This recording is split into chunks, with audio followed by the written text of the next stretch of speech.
నమఃశివాయ. కార్తీక పురాణం 7వ అధ్యాయం. హరిహరుల పూజా విధానములు. వశిష్ఠుడు జనకునికి మరలా ఇట్లు చెప్పాడు. నరపాల, ఈ కార్తీక మాసములో కమలములతో శ్రీమన్నారాయణుని పూజించినచో వాని ఇంట సిరులు తాండవమాడును.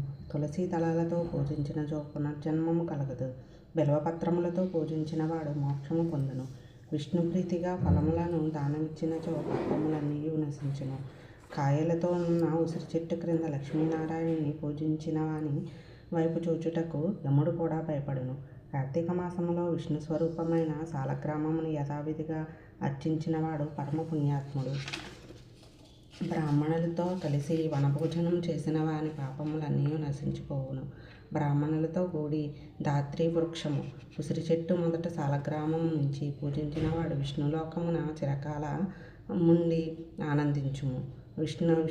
విష్ణాలయములలో కార్తీక మాసమున మామిడాకుల తోరణాలు కట్టిన వానికి ఉత్తమ గతి ప్రాప్తించును. అరటి స్తంభాలతో కానీ పూలతో కానీ మండపములు నిర్మించి వానిలో శ్రీహరిని పూజించిన వానికి వైకుంఠ ప్రాప్తి కలుగును. ఈ మాసములో విష్ణుదేవునికి భక్తితో ఒక్క నమస్కారం చేసినచో అశ్వమేధ యాగం చేసిన ఫలము లభించును. విష్ణు సన్నిధిలో జపములు, హోమములు, దేవతార్చనలు చేసినవాడు తన పితృదేవతలతో సహా వైకుంఠమునకు వెళ్ళును.